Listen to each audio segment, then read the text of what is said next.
Morning guys! So mag-pregnancy test ako.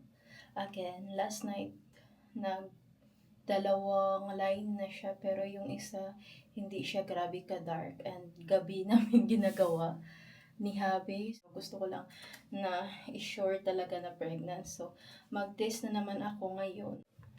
Nagbili kami ng bagong pregnancy test.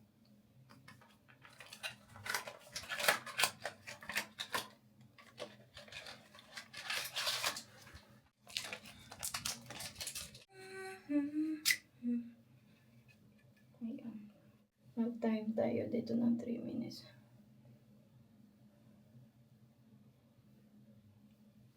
Ngayon, kinabahan ako. Oh my God.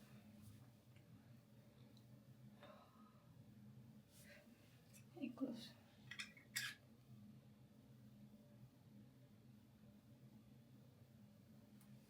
Wala pang nakalagay.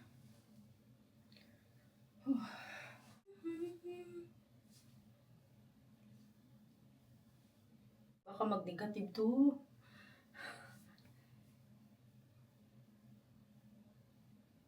Pregnant. Baby! It says pregnant. Yeah, it says pregnant. Pregnant. Pregnant. Gratis Bunch!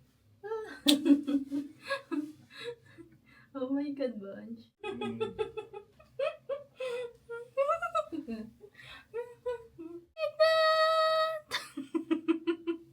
Guys, welcome to this vlog. Grabe, ako ka-happy talaga ngayon. Ito yung ating unang vlog natin sa 2026.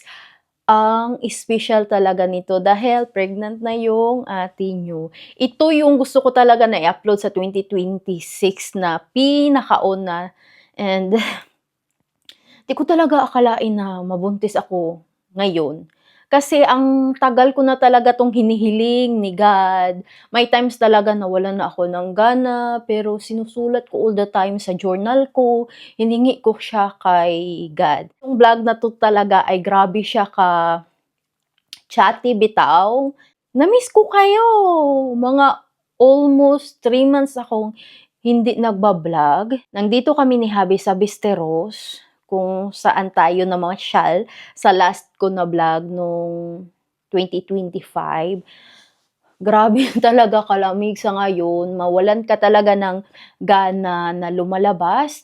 Negative 12. As in, sobra talagang lamig. So, okay lang namin ni Habi na dito kami mag-stay. And then, magbihis ako mamaya kay para bitaw may pictorial kami ni Habi. I mean, kami lang mag-picture-picture sa sarili namin at saka magawa ng video para sa pag-announce ba sa aking pagbubuntis. So, yung damit natin talaga, no, grabe ka heart, grabe ka in love. As in, grabe talaga ako ka happy na nabuntis ako. As in, sobra talaga.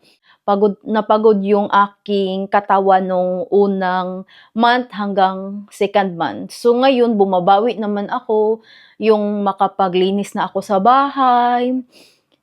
And makalakad-lakad na ako, makapunta ako sa city.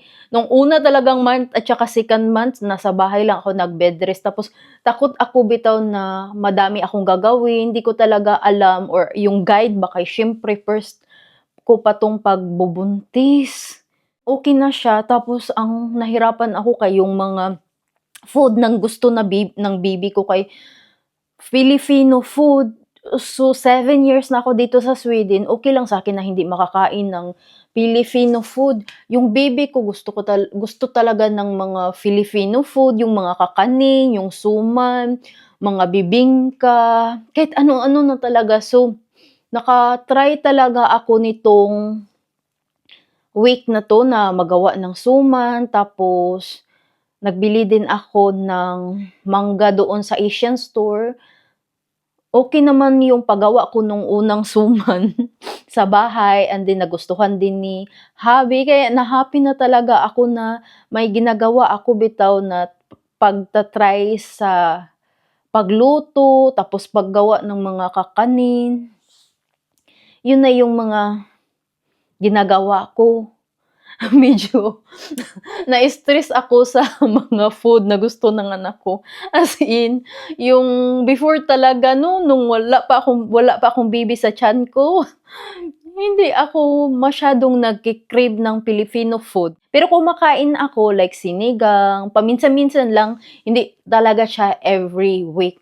Ngayon talaga na kailangan talaga na may food all the time sa bahay na Filipino talaga. Pinoy na Pinoy talaga yung baby ko kay gusto niya talaga ng Filipino food. So, kasama ko si hubby dito, no? Diyan sa likod, naghiga-higa, nag-relax-relax lang siya. Malamig talaga sa labas. Uy, makawala ka talaga ng gana. So, okay lang sa amin mag-relax. Tapos, mamaya nga, mag-picture kami, mag-video kami, and ginagawa na to namin na weekend. Nag-celebrate kami ng Valentine's dito sa Besteros. And then, mag-picture din ako sa pag-pregnant ko, ganun. So, enjoy na lang natin to. Buti na lang talaga, may energy na tayo. Yung damit ko, nabili ko to siya nung wala pa yata akong 1 month sa pagbubuntis. So, nagkuha na ako ng large kaya para talaga ito yung isuot ko sa aking pag-announce na pregnant ako. Gusto ko talaga to siya. Open yung likod niya sa H&M ko na order. Usually kasi kapag magaganda bitong design sa H&M, maubusan ka talaga. So, nagkuha na lang ako ng malaking size. Tapos, sobra ko talaga to siyang gusto. Kailangan ko to siyang i-plansya kay para maganda bitaw tingnan. Hindi yung lukot-lukot ba? Grabe talaga ako kadaldal ngayon. Kaya na-miss ko talaga kayo. Uy, grabe talaga. Ayaw ko kasing mag-vlog bitaw na kapag may magtanong kung pregnant ako kasi lumalaki talaga ako. As in, sobra talagang paglaki ng tiyan ko.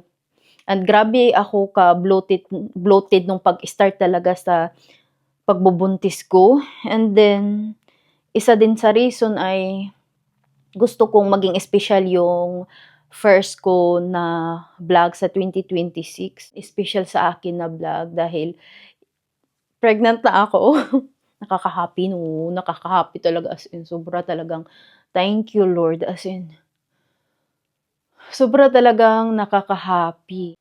Ito yung baby namin. 7 weeks pa siya. Ang sabi ng doktor, grabe na yung pagpitik ng heart niya. Sobra talagang nakaka-happy. Sa next month na pag-ultrasound, bigyan na kami ng pictures. And then, mga almost 5 months, malaman na namin yung gender ng aming baby. Hindi ako masyadong stress about bito sa life ko. Hindi siya same before nung hindi pa ako buntis ba na kahit bitaw konting bagay na stress ako. Yung worries ko talaga about na talaga kay baby. Mag-prepare na ako sa aking damit at saka kay hubby para bababa na tayo at saka mag-picture and video. Wait a minute. That's own bunch. Oh, Own ba the camera? wait a mangalok sa akong asawa. Where is the brush? We need to fix your hair. Where is the brush? Pwede mo halok You look sa akong asawa. Pwede mo halok sa akong asawa. na. Pwede mo halok sa akong asawa. Banhaan kaayo siya eh. Hoy! May camera. Stop. Uy, gagara. May camera.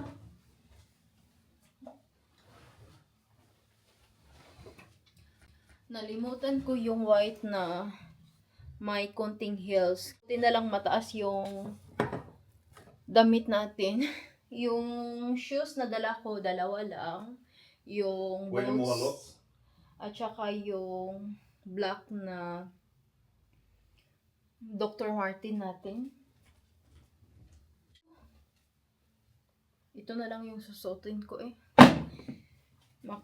Hindi man siya halata. You need to go down, Bunch.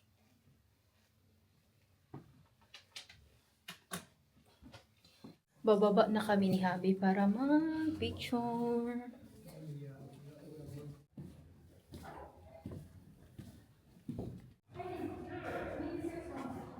Basta binuro.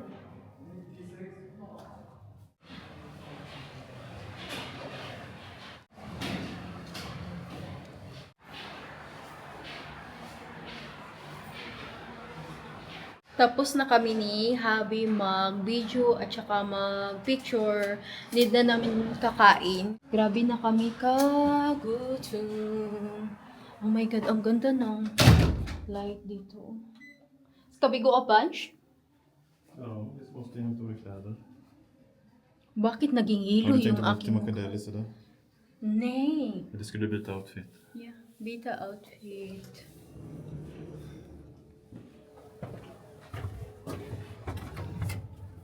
Hi.